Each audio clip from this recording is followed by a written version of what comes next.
Grabe ang depensa at mga hustle play ni Jared Vanderbilt. Ang daming ginawang hustle play para sa second chance points ng Lakers. Pero bago yan, head coach ng Phoenix Suns si Frank Vogel dismayado sa naging tawag ng referee sa mga huling segundo ng laro kanina.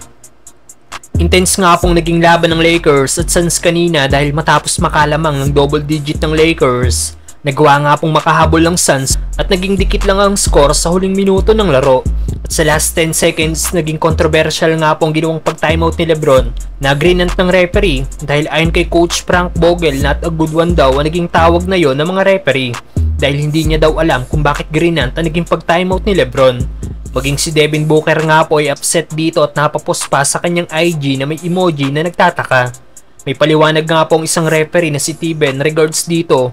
Base daw sa kanilang ginawang video review, in slow motion replay nakita daw nila na hawak pa rin ang kaliwang kamay ni Reeves ang bola habang nakiipit ito sa kanyang left leg. Kaya kontrolado pa rin daw nito ang bola at tama lang ang pag-grant nila sa pag-timeout ni Lebron. Samantalang Jared Vanderbilt, grabe ang depensa at ginawang mga hustle play laban sa Phoenix Suns. Nanatiling coming off the bench pa rin si Jared Vanderbilt sa kanyang second game mula nang bumalik ito after niyang magkaroon ng injury. Limitadong minuto pa rin nga pong nakuha ni Bando kung saan nagkaroon lang ito ng 15 minutes playing time. Wala nga pong nagawang field goal si Vanderbilt mula sa kanyang dalawang tira at nagtapos lang na may 1 point mula sa kanyang free throw. Pero kahit ganun pa man, nagtapos nga po ito na may 6 rebounds, 2 assists at 1 steal. At hindi matatawaran ng mga hustle play na ginawa nito kanina para makakuha ng second chance points ang Lakers.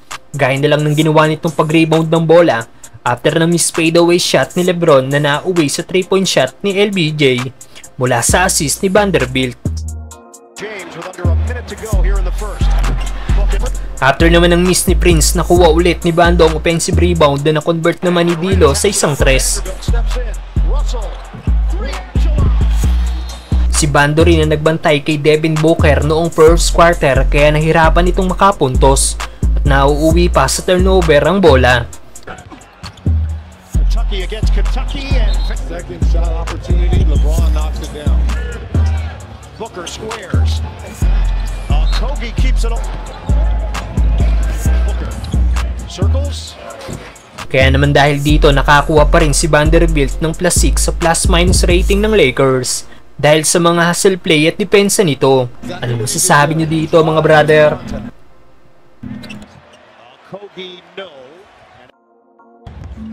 Davis fakes on the pass, takes it in, can't finish it.